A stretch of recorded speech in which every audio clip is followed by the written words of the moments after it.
My name is William. I'm a 27-year-old photographer with no real claim to fame. My older brother Richard, who was 5 years my senior, got me into photography. To be honest, making ends meet takes up all my energy, and I can't even think about starting a family. My parents passed away in a tragic accident when I was in high school.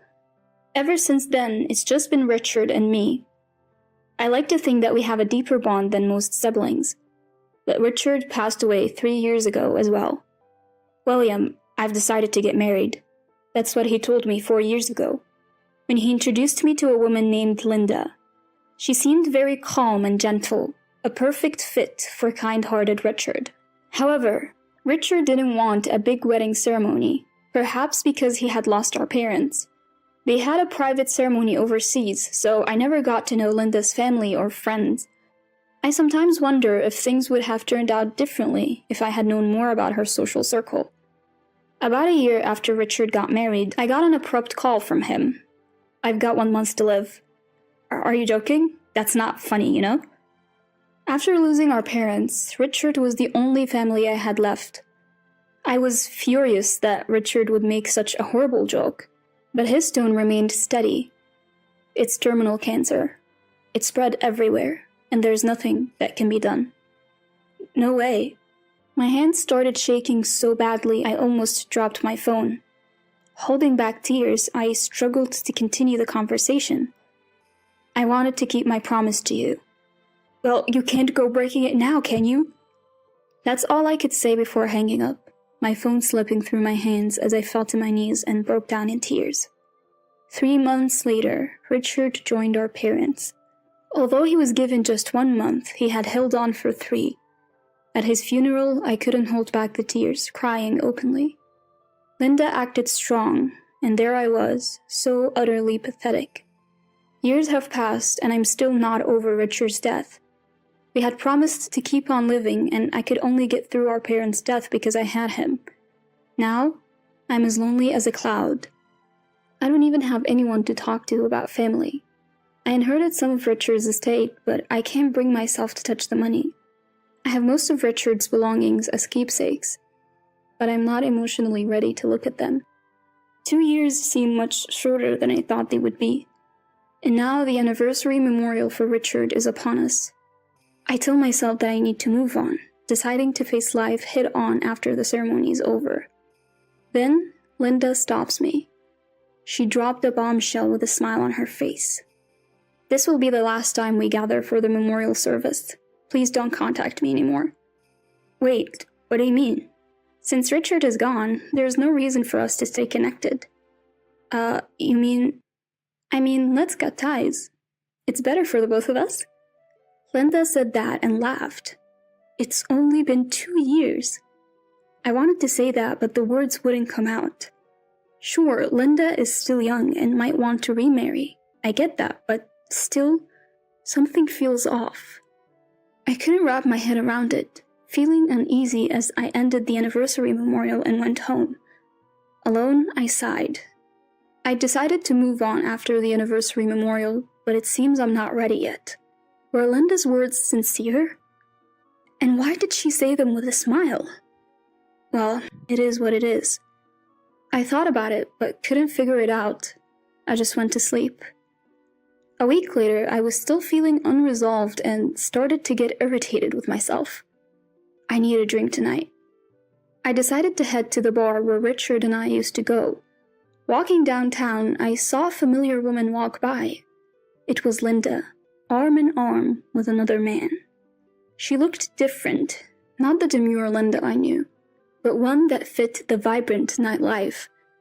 Not that it's any of my business, but this bothered me even more. When I got to the bar, there were no other customers, perhaps because it was still early. "William, long time no see." Being one of the few who knew about Richard and me, I started venting to the bartender. At the end he said, "You know, if you keep grieving like this, it would make your brother sad too." Hearing it in such a gentle tone made me cry. From that day on, I managed to face forward. The next day, I opened a box containing Richard's photography equipment that I had kept as a memento. This is the most important thing. Inside was the camera Richard had always used.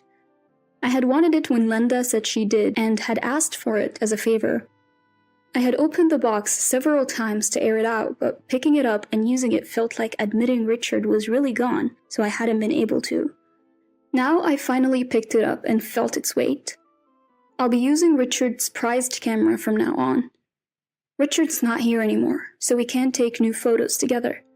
In that sense, the promise to publish a photo book together will never be fulfilled. But any photo taken with this camera will feel like it was taken with him. I carefully unpacked the box and started arranging its contents one by one.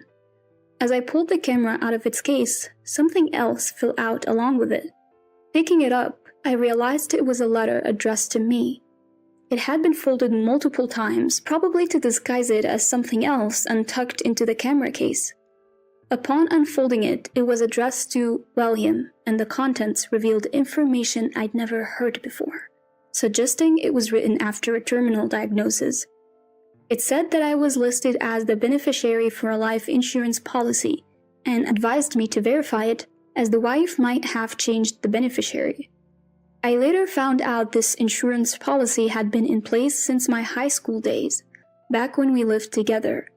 A surprisingly large sum had been set aside, apparently with the thought that I'd be in trouble if something happened to him. I hadn't claimed any of the insurance money. Could Linda have? I know nothing about Linda's social circle. I could ask her directly, but I hesitate to contact her now. Still, it would be wrong to ignore Richard's wishes. I decided to honor his intentions, and dial Linda's number, which I had yet to delete. Who is this? The voice that answered was lethargic and not the Linda I knew. Nevertheless, I began to speak. Linda? It's me, William. Huh? Didn't I say to stop contacting me? She seemed like a completely different person, but then it struck me. This might be the real her. Let's cut to the chase. You committed insurance fraud, didn't you? What are you talking about? You claimed Richard's life insurance, right? Life insurance? Of course, I'm his wife. Why shouldn't I? The policy was supposed to be in my name. What? That's not true. I claimed it, so I am the beneficiary. What is this? You short on cash or something? This confirmed my suspicions about her true nature, and I had been completely blind to it. But did Richard see it after they got married? Naturally, a spouse would be the beneficiary after marriage. Maybe you were before we got married, but I was the beneficiary when he passed. Now, I can live comfortably thanks to that. Her laughter irked me. Stop messing around. What do you think of Richard? That's none of your business. It was a matter between spouses. Don't contact me again. I looked at the screen of my phone after she hung up and sighed. A month later, Linda appeared before me, just as I'd expected. Long time no see, William. Before me stood the Linda I first met. Remarkable how people can change. What do you want? I replied, clearly annoyed. So there are other things left behind by him, right? I have a right to those too, don't I? Ah, are you talking about the photo book? Yes, royalties. I have a right to receive some too, don't I?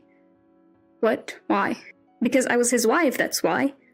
To give you the backstory, this all began sometime after Richard passed away. Sitting before me is Brown, from the publishing house. Brown had known Richard for a long time, and came to me with the idea of creating a photo book from our collected works. He had the data from the camera Richard used, and they had been in discussions about it. However, when Richard died, the project stalled. Then after reading a letter Richard had sent from the hospital, Brown decided he wanted to complete the photo book. Of course, I was all in. Richard and I had always promised to someday publish our work together. Whether it sold well or not wasn't the issue. We just wanted to leave something tangible behind. So we went ahead and published it. To be frank, the book by two unknown artists didn't sell. I continued my modest lifestyle until one day, everything changed. Brown contacted me to say that our book had suddenly become popular online. Is it possible that a photo book from 2 years ago becomes a hot topic? I had my doubts about this, but when I looked it up on the internet, I found that the photo book was indeed a hot topic. A well-known influencer had praised it on social media and the posts had gone viral. The book's newfound fame also secured the publication of another photo book, elevating me to a full-fledged photographer. And that's when Linda, eyeing the royalties, showed up at my door. This is where my counterattack begins. That book was something Richard and I wanted to publish. I don't want you tainting it. Just go away. Don't give me that idealistic talk. The royalties are split, right? That means I have the right to some. It's clear her only interest is in the money. I am furious. What does she think Richard meant to her? We had cut ties, and yet here she is making demands. Let's talk about the insurance money instead. Insurance money? Can we not? That's not important right now. It is important, but fine. Let's stick to the photo book. That was self-published, so there are no royalties. However, my new book is bringing in lots of royalties. What? What are you talking about? There is no money for you to take. Moreover, you're facing fraud charges over the insurance money. What will you do? I didn't commit any fraud. Are you still going on about that? What about the $300,000 you received? Your name was on it, but she interrupts me. So, it's my money. But Richard changed that just before he passed. I can get handwriting analysis results anytime. I am done beating around the bush. Linda's face visibly changes as I get to the point. Handwriting analysis? You started looking into the insurance money when Richard was hospitalized. You found out that I was the beneficiary. If Richard were to pass away, you would get nothing. So you changed the beneficiary without Richard's permission. Linda backs away, her face pale. I show no mercy. Richard left me a letter. He must have seen through you changing the recipient on your own. That's why I had a handwriting analysis done. I have all the evidence I need. You must be mistaken about something. You knew about Richard's insurance policy, didn't you? And got blinded by the payout. Richard's letter mentioned that your personality changed dramatically after the insurance money became a topic. Linda glares at me, but doesn't say a word. You hardly talked about anything else with Richard once you found out, huh? You knew he didn't have much time left and only saw dollar signs. You underestimated Richard. Cut the crap. It's not like that. What's different then? Richard tried to divorce you, but you dodged the conversations. Eventually, Richard was left helpless. The only reason Richard didn't tell me while he was alive is that he still wanted to believe you weren't like that. You betrayed that trust. I bet you'd have changed your lifestyle and even became flashy the moment you got that insurance money. That's cruel to say. Linda tries to retort, but she's lost her spirit. So, can I sue you? Insurance fraud is serious business. But I won't, if you pay it all back. Pay it all back? I've already spent nearly $100,000. What am I supposed to do? It seems Linda has admitted to her guilt. But where did she spend such a large sum in such a short time? So you finally admit it. What's your next move? I witnessed the color draining from Linda's face for the first time as she collapses on the spot. I get it. I'll find a way to pay it all back. Later, I received the full $300,000. Linda sold all the luxury items she had bought with the insurance money. Apparently, she mainly squandered it on some guy and couldn't prepare much. She ended up going to her parents for help. Her father called to apologize, saying they'd cover the rest. Linda now works from dawn to dusk under her parents' watchful eyes to repay them.